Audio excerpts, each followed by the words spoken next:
Sure. Thanks, Christine. Let me just share screens. It's not. Can I just get a check that that's visible to everyone? Perfect. There's some nodding. Brill. Grand. Well, just to say, kind of before we crack into it, thanks very much for joining me today. So my name's Elliot. I'm one of the research directors at MEL Research, and I look after our culture and heritage sector. So today I'm going to walk through some of our research on land management in the museum and heritage sector. This really explores how museums kind of use the land they own or manage, the challenges they face, some of the opportunities ahead. And before I begin, I really do just want to say thank you to all the museums who participated in this study, and particularly those who hosted us during the site visits. And I'll kind of flash up a slide of those at the end just to kind of reiterate that thanks. But that kind of openness and generosity with their time has been massively valuable in this. We genuinely couldn't have done it without them. So thank you very much. So in terms of a bit of context for kind of where this comes from, so we know many museums and I guess heritage organisations more broadly manage significant outdoor spaces, but very little is known about how those spaces are planned, how they're resourced, how they're used. And so this project's out to understand some of that gap and provide some clear evidence on some of that.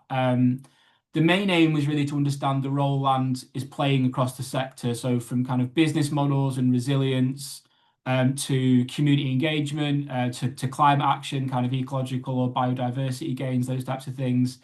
And we used a mixed approach using interviews, a survey, a lit review, and some site visits. And I'll talk about how we did it in a bit more detail in a minute. But I think before we get into the kind of our core project and the core findings, just to kind of say all of this obviously is taking place in a wider context, and we were really cognizant of that, in which I guess museums are facing increasing pressure. And we did a little bit of desk research around that first, and it, I guess, uncovered a number of themes that I think are pertinent and worth discussing.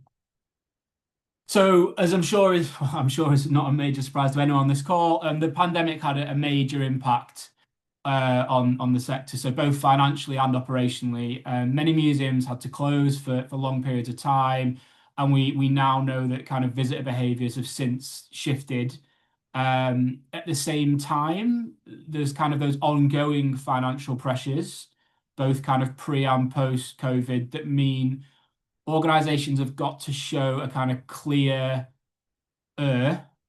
social, economic, and potentially environmental value if they're to remain, I guess, viable or to grow or to widen their audiences. And land can play a part in all of that, but only if it's integrated into, I guess, a broader strategic vision. And it's also, came out really clearly that it can also introduce complexity and cost and risk potentially that many organisations felt underprepared to manage. So that was kind of one of the things that came out of our lit review. At the same time, public awareness of the climate emergency is and certainly was at the time this research was undertaken. So the main kind of build-up period for this was back end of 2024 into 2025. It kind of all the way through about a year-long period, taking into account summer, and we kind of didn't do a lot of site visits in the summer and things like that. But public awareness of climate emergency is definitely growing. Organisations like ICOM argue that museums are really well positioned to respond to that. Museums are trusted institutions. They're well placed to support environmental understanding, environmental action, potentially. But in the UK, we don't have a clear map of the land museums hold or manage. And I guess that's a kind of key starting point. And that lack of data makes it really hard to understand the potential contribution that museums could make to climate resilience. So that kind of value of outdoor spaces is recognised, but there's not enough kind of data or research done around how that really looks in practice, I guess. And that was another thing that came out. And again, kind of building on that, outdoor space is definitely seen to provide a powerful platform for social value. They can support well-being. They can widen access for groups who might feel less comfortable indoors. and they can strengthen a sense of place within a local community, those types of things. And when museums kind of weave their collections and stories into outdoor experiences, those results can be very impactful. Um, and there are some kind of really good examples, this is prior to our research, and there were some really good examples of museums kind of taking action, particularly around the environment, I guess, through land. So whether that's through restoring meadows, whether it's improving biodiversity or introducing more sustainable water systems, as in the case of Tate Modern there. Um, Slightly less land related, but I guess tangential. But I think one thing we found was that a lot of the published examples really focused on what was achieved rather than how it was achieved. There wasn't a lot of guidance at all that kind of would help maybe smaller or less well-resourced organizations to follow those same steps. It was about the outcome rather than the journey, I guess. And so, just to summarize kind of where we were coming into this piece of research, so the existing evidence that was out there kind of showed some examples of promising work, but it was quite fractured and incomplete. We know what's happened, or we knew what had happened in a few kind of high-profile cases, but a really kind of clear understanding of how I'll use the word typical museums. There is no typical museum, but a wider range of museums can approach the planning, resourcing, and long-term management of their outdoor space was really quite lacking. And so, because of these gaps, we really wanted to go beyond that existing lit review, and that's what AIM wanted as part of this project as well, and to consult directly with the sector.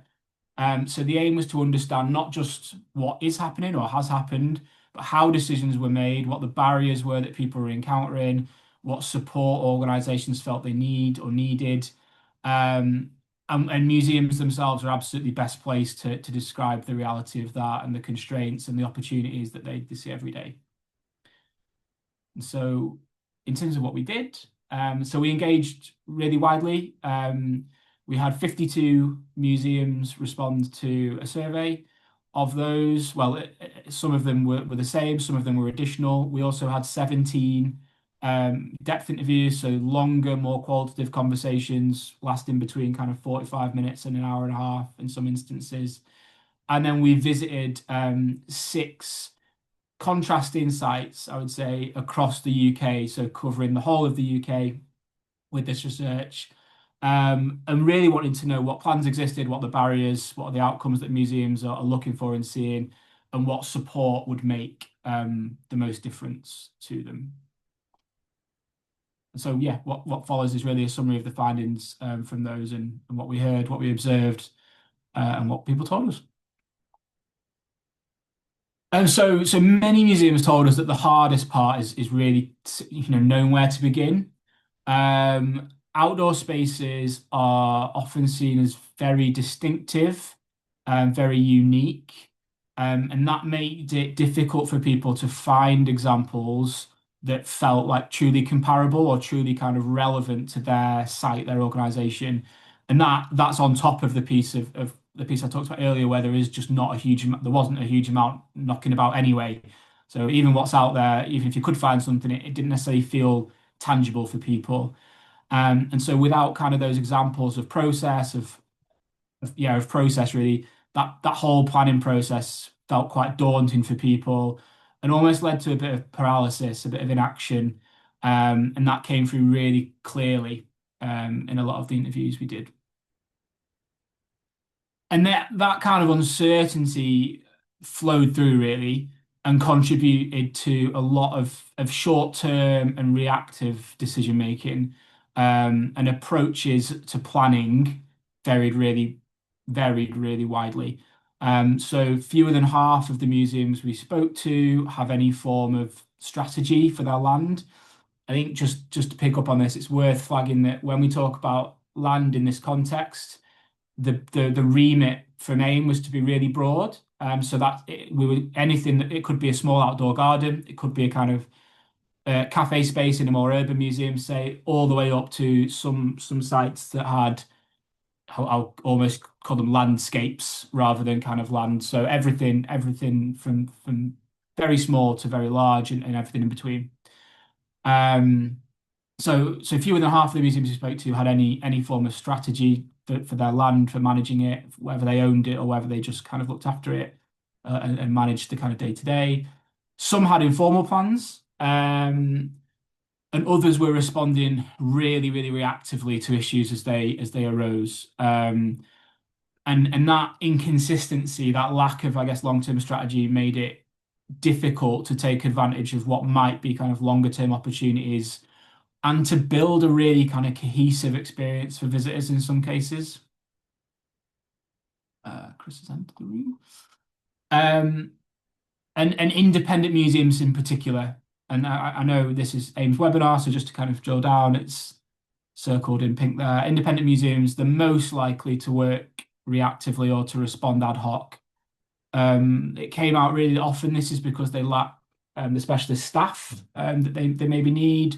They simply just do not have the time or resource to develop that plan. They would love to plan more strategically, but the kind of day-to-day demands make that a barrier. They're just having to kind of firefight almost and deal with things as they emerge. And then for those who do have strategies, again, they're generally on the short-term side and developed in-house. So museums with fixed landscapes or larger outdoor areas, so larger landscapes, larger outdoor areas, were more likely to be thinking long-term. But often that was because the land is just so integral to the site that it kind of naturally demanded that strategic attention. But again, you can really see there, very few people thinking beyond the decade in terms of kind of what they're doing, even if they have put it down on paper. So still quite short term in the context of kind of land. And you're thinking things like leases and stuff as well, still quite short term in that context. Um, Museums that were further along in that planning process tended to be focusing, and among those we spoke to, on creating a kind of coherent journey from the indoor spaces that their museum or organization had into the outdoor environment. So kind of rather than treating it as rather than treating, say, a garden as land or something separate, they would, or seeing themselves as a museum with a garden, they were really aiming for that integrated experience that felt seamless, felt intentional, for visitors and other kind of stakeholders who might be using the site. So community groups, those types of things as well. And a couple of really good examples of that. So Ulster Folk Museum, really strong example. Land is fundamental to the visitor experience in Ulster. They've embedded outdoor land into their core offer by recreating historic landscapes. They grow heritage vegetables. They run a kind of working heritage farm. And the choices they made around that make that site feel really immersive and also kind of contribute in terms of educational outcomes. And it's environmentally meaningful as well, I guess. Slightly different example, but equally relevant. Preston Pans is a battlefield in Scotland.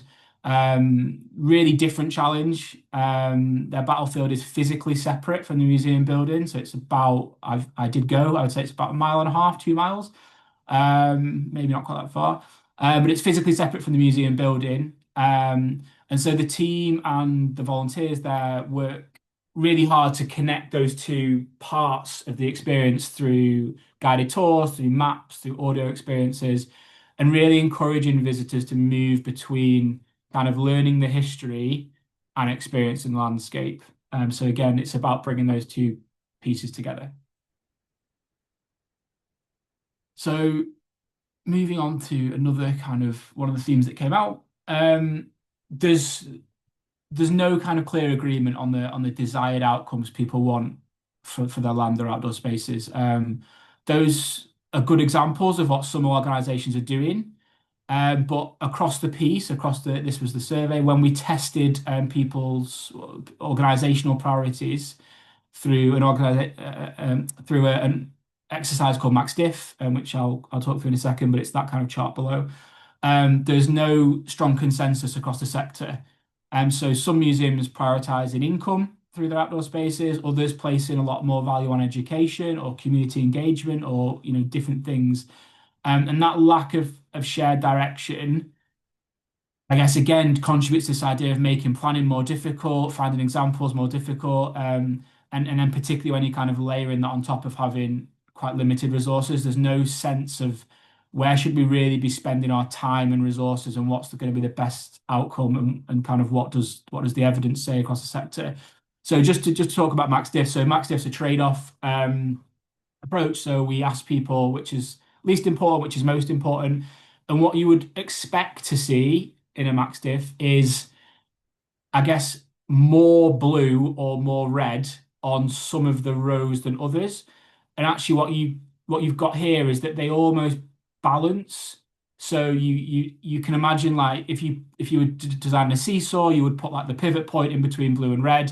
And if you kind of look at each row, if you put the pivot point in, it would broadly kind of balance, if you think of it like that. And what that means is the kind of no clear prioritization for any of those things. Obviously, there's a couple where it looks like there might be a bit, but when we ran the kind of data on this, and this is a much better way to present it, it's a bit more visual. There's this kind of no clear winner. There's people have they deep. Some people deprioritize things, some people really prioritize things, but across the kind of space, it's very spread. There seems to be no consensus on kind of what is the most important focus. And that kind of lack of direction, when we're thinking about what's important and how do we use this and how does this kind of build into our strategies, comes out at the other end when we're thinking about, okay, and what are the outcomes we get from our land.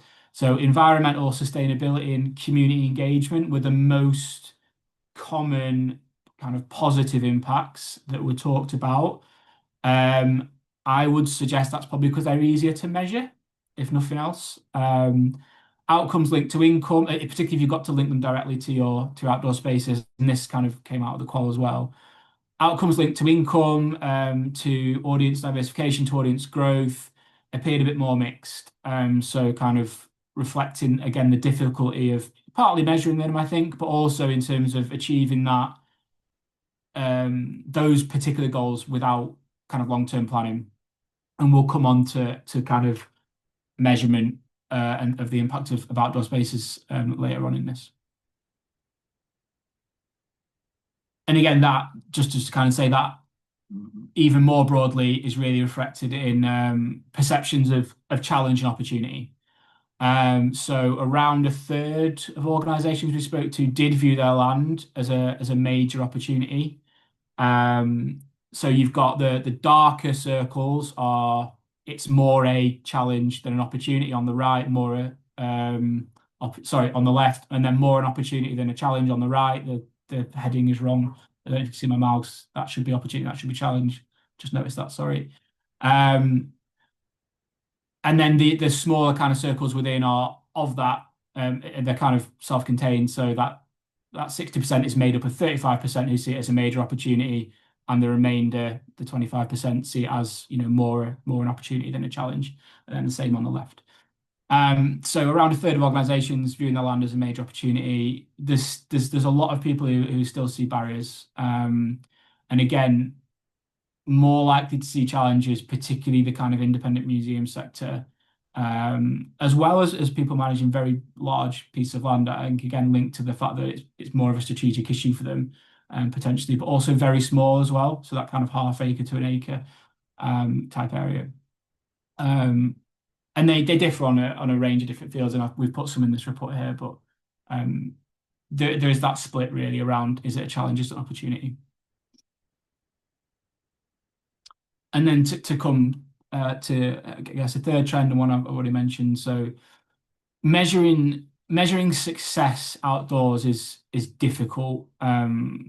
This really came out strongly and is one of the kind of recommendations on the back of this is to funders, and we'll come to those. But landscape change takes time.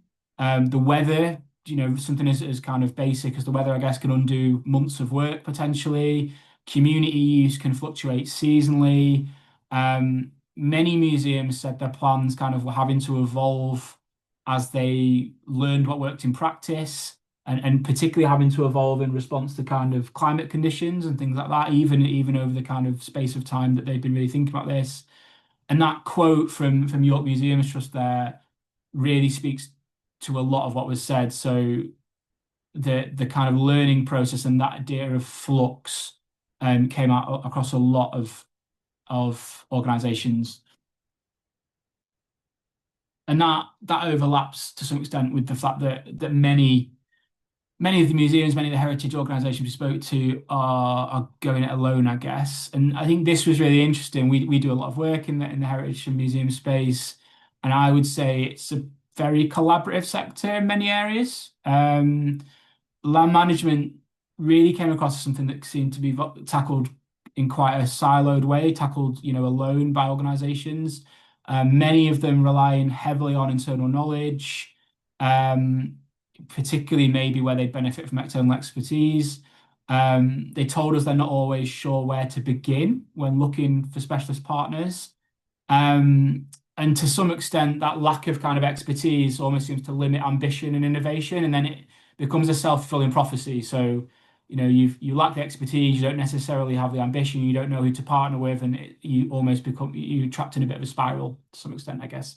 So I think really breaking out and looking for potential partnerships is something to definitely take away. And there are some examples we'll get to kind of I'll call it a toolkit later, where we talk about how museums might be able to do that. Um, and again, kind of a similar theme, but resource constraints again, significant limiting factor.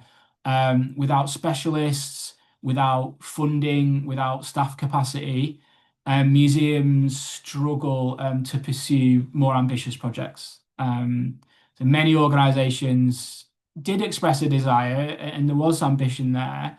Many didn't, and many were kind of, I guess, trapped in that spiral. But there were definitely some who were ambitious, but they felt held back by what they have available. And again, it all links together. So, what you've got available, where do you start with it? What have other people done and how have they done it? There's a kind of set of themes emerging. But it does feel like there's significant kind of untapped potential for shared learning. And I think that's really kind of shown in some of the kind of case studies we'll talk about and in the toolkit. So where museums do reach out to others, the benefits are really clear. So collaboration brings expertise, it brings additional perspectives. It quite often actually brings access to funding, so particularly partnerships with organisations like not museums, universities, for instance, and that funding might otherwise be out of reach. So a good example here from Chelsea Physic Garden around learning from botanic gardens, but also environmental groups, other land managers. So there was a lot of really good examples of museums engaging with the land management team at their local authority, for instance, and those were quite transformative and quite easy to make. There's already that local connection in some instances. Um, so hopefully kind of not not super daunting in some ways. And so in summary, I think there's this almost trifecta of challenges. So museums face three core barriers: limited access to practical examples, siloed planning, and a lack of resources. Siloed planning and a lack of resources. Three. They all combine really to limit, I guess, the long-term strategic thinking and mean that the full potential of museums land remains underused in a lot of cases. But we also revealed some really strong examples of museums who are taking innovative, confident, and collaborative approaches to land management. And having learned that there isn't enough out there, one of the things we really wanted to do was try and help illustrate some good practice, what it can look like, and the kind of how the process. So we'll talk about some of those now. So across these kind of positive cases, we saw three common traits. So a willingness to try new ideas and accept that some experimentation is needed. Second, a commitment to working with external organizations, so that specialists, but also communities. And third, leadership with a clear and ideally long-term vision. So Ulster Folk Museum appears again. But at Ulster Folk Museum, I referenced them as somewhere that's doing it well earlier. Strong leadership's been really central. So Senior staff use informal walk and talk to explain what's happening. They build that support internally. There's a lot of buy-in. They're also working really closely with organisations like CEDAR, so that's CEDAR, like the tree, not, I think there's a research thing called CEDAR as well, and the conservation volunteers, and so bringing those specialist skills into their projects and developing really effective partnerships. Um, and that kind of again becomes a virtuous circle to some extent. It's working, you can have good conversation with the team, there's buy-in, um, and it works. Um, and taking that out more broadly, when organizations do go beyond that traditional network, they often discover new opportunities as well. So again, this idea of a self-fulfilling prophecy to some extent, whether that's through biodiversity specialists, whether it's through local communities or councils, like I've mentioned. And those partnerships can help kind of overcome or demystify complex processes potentially. They can unlock funding, they can spark ideas that might not emerge internally, and that's not because your internal team is bad or wrong in any way. It's they just maybe not exposed to some of those ideas or don't know the art of the possible in some ways. And again, a really good kind of quote from Usher there, and I'll talk about them in a bit more detail. So Usher is a great example of that. They have done a lot of partnership work. So they've consulted with land agents, they've consulted with tenant farmers, community groups, local authorities, volunteers, and academic partners as well. And that's opened up a lot of funding streams. It's opened up things around soil quality schemes. It's opened up advice around emerging like carbon credits, things like that. I won't kind of read case studies out. It's worth just flagging this report is available on AIM's website, and I'll put some links at the end. But there's also video case studies for I think there's four of the places, so you can actually hear from these organisations in their own words rather than me kind of paraphrasing. It's probably a bit more exciting. Um, and and again, we kind of heard repeatedly that outdoor spaces can be really powerful platforms for experimentation and engagement. So they can host creative activities. There can be areas that are rewilded. There are examples of citizen science projects, or just, I say just, I don't mean just, just kind of well-being events. So rather than anything that has to be huge, like a citizen science project, just well-being events that are maybe one-offs or kind of continue for a short period of time or focus on a specific audience, those types of things. And again, they're offering new ways for visitors to explore collections, to explore stories. And again, a really good quote there from Kidwelly about this connection between kind of biodiversity, habitats, but also the health and well-being results for local communities and skills and learning, and kind of bringing that all into the outdoor environment that they've created.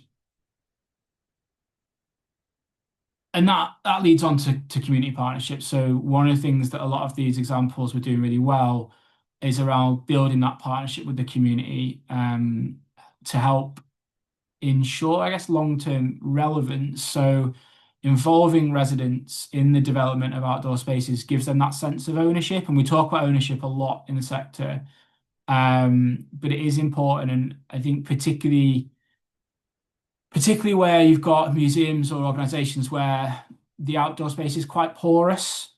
So I'm a trustee at a museum on the Nottinghamshire Derbyshire border, and our site is incredibly porous. We have no real control over who comes to the outdoor part of it. It's a kind of bridle way and things like that. And there's a real sense of ownership among the community, and so that we have to have that conversation about all the decisions that are made for the outdoor space. But even if you don't have to have that conversation, it's a really good thing to do anyway.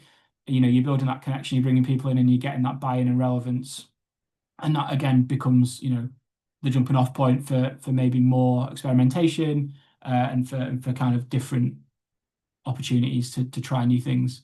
And then you can start to look at how do we do income generation or audience diversification beyond our local community or within it, for instance.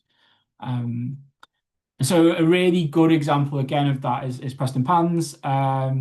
So they have worked with, so there's a large housing estate being built in Preston Pans, and they have worked with the developers and the council to really ensure that kind of new housing developments reflect the heritage of the battlefield. So through some quite small things, but quite kind of interesting things. So partly through the design choices and kind of the kind of look and feel of the estate that's been built, but particularly through street names.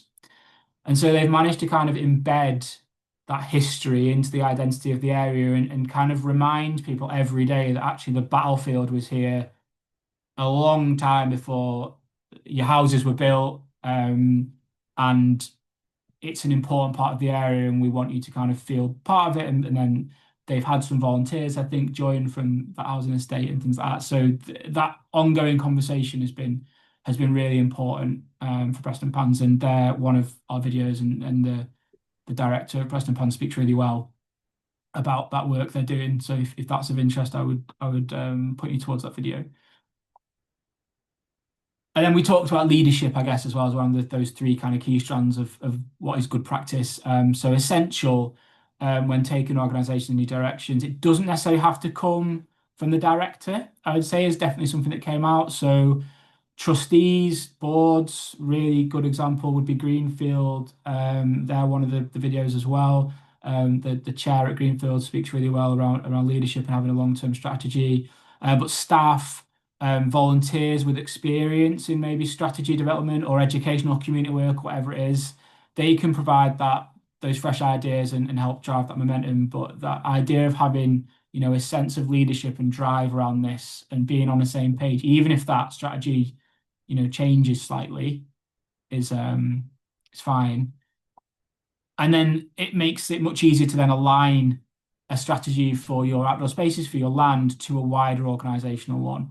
So the strongest land strategies that we found, and we where we spoke to people, we usually align with broader organizational goals, and that intuitively makes sense. But it's interesting how often, I guess, we work in silos, whether it's in the museum sector or just in work more broadly or in life more broadly. So when everyone understands how land contributes to visitor experience, to sustainability, to income, it becomes much easier to prioritize how we use resources around outdoor spaces and to plan it in and to think about how it interconnects with other things we're doing. And so I talked about Greenfield, and a really good example of taking the lead. So Greenfield Heritage Park, it's in Wales. It's a really striking example of this. And they have a really strong board. I'm sure everyone on this call has really strong boards where that's relevant. But their trustees brought skills in education, skills in communications, a lot of local networks, and they're really using them to kind of integrate their outdoor spaces. They've got a few different parts, I guess, and to kind of bring them together, diversify that and diversify their income streams to some extent as well, and expand their engagement. And so they have a 10-year strategy, but it's structured as a 1 year, 3 year, 10-year format.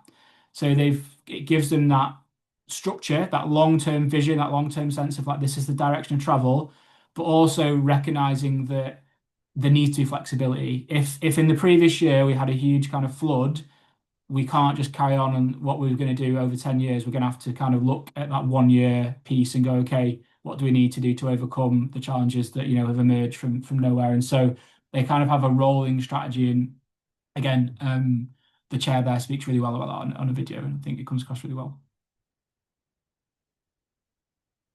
And then I think so that I guess that's a kind of potted version of what does good look like. But there's also a set of kind of wider things to think about for the sector. So funders, sector support bodies, policymakers, and they all have a key role in enabling museums to make the most of land as well. So funders need to recognise that land management is long term and sometimes unpredictable. Funding models need flexibility. They need to allow experimentation. And I think they also, and particularly where sites are more porous, they need to accept kind of qualitative evidence where quantitative measurement is difficult. Quite a lot of kind of funders will, you'll require X amount of evaluation to be done on whatever you're doing. And I think one of the things that came out really strongly was so Preston Pans is a good example. Like there is no one at the battlefield a lot of the time, so they don't know necessarily how many people are visiting day to day. They know how many people that might download the app and things like that. But unless they have conversations with people and that kind of depth, they're not necessarily going to know the impact that visiting had because they're just not there enough to do it. And there are a few examples like that. And so providing that broader range of funding options and kind of diversity, but also thinking about the evidence and evaluation that sites need to provide to demonstrate the impact of that funding is a really important piece. And there's obviously the kind of quant data there on the chart that talks about there is there is a need for financial support for this. And there are some funds that have come out since this research is published. So the NHLF, I think, have got a specific kind of land management funding strand if people are interested. And again, sector support organisations, so helping museums, and they do a lot of this already, but I guess it's maybe having a particular strand that looks at land and outdoor spaces.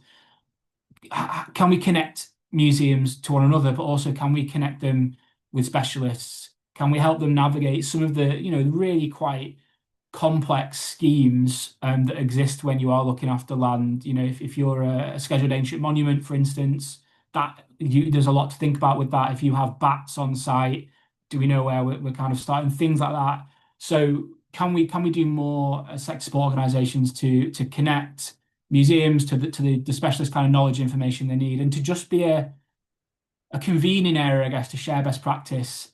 Museums really told us they need clearer guidance, they need examples of process and the how, and they need help in accessing partners, and that came out really, really strongly. And then the sector loves a toolkit. We love a toolkit. So there is, of course, a toolkit, the obligatory toolkit. So we've drawn all this learning into kind of a practical set of recommendations, and with then examples split out by whether you're a small organization or a large organization. Obviously, there are people who sit in between those two things. I won't go through them in detail because I'm conscious of time and we only have time for questions. But I guess to sum up, the first step really is around clarity. And so setting long-term goals, providing yourself with some direction, and well, setting those goals will help you provide direction, but also helps you with that resource planning. Understanding your land, what are its features, what are its limitations and opportunities, that's really essential. And then looking beyond your organization as well. And hopefully some of those videos and some of the case studies in here will help as a starting point to look beyond your organization, but maybe spark some new ideas, build some confidence in what could work. The next, I guess, overarching piece would be being open to experimentation. So not everything's going to work first time, and that is absolutely normal, certainly from the organizations you spoke to. Starting small can allow you to learn safely, I guess I'd call it. But having that strong leadership as well really helps kind of maintain focus, ensures buy-in, and will help build those connections with partners. They're all pieces of a similar puzzle. I guess it's like a jigsaw. And then really clearly kind of communicating. So to staff, to volunteers and visitors, they're more supportive. The evidence we have from the organization we spoke to suggests they're more supportive when they understand why changes are being made, particularly if there is that sense of ownership over that land or outdoor space within, say, the local community. And bringing that community into the process then can really help create long-term advocates and maybe generate volunteers, things like that, who are going to help sustain the work, because we know one of the challenges is around resource. I guess some aspects of land management are things that potentially volunteers could support with and might be really good for their well-being. There are obviously things that maybe they can't, and it'll depend on the land you've got on the site you have. And then finally, aligning your land management strategy, how you think about it, with your wider organizational strategy. So ensuring that consistency helps you make a stronger case for investment if you can go and present a kind of unified whole, whether that's to funders, whether that's to kind of any partners potentially. And we would also suggest and that long-term plans are brilliant and they're really necessary, but having those short-term milestones can help keep momentum and a sense of like, okay, what are we doing next, but also really demonstrate progress. And I think that's important externally, but also for internal teams, what a 10-year strategy is a great thing in many ways, but it will always feel, I guess, a bit ethereal and maybe a bit overwhelming. So if it can be broken down into that maybe 1, 3, 10 other models are available, it can really help look back, at the end of each year and go, what have we actually achieved? And let's celebrate that. Um, Brilliant. So there are a couple of links there to where you can find this report of slides. I think Christine said will be coming out anyway, and the videos are the same place broadly. Um, Please do look at it. And if you've got any questions, I'm happy to take them after this, or if any follow-ups, I'll put my email in the chat or something if people have something that comes to mind afterwards. But just before I go, just to say a big kind of special thanks to everyone who took part, but also particularly to the 6 sites where we had on-site visits, because it was a big chunk of their time out. So thank you very much for hosting us. And then yeah, so my email is on the slides you'll get. So happy to kind of, if something emerges after this, happy to kind of answer questions or follow-ups. I think that's me, Christine. It felt quite pacey, but hopefully useful for people.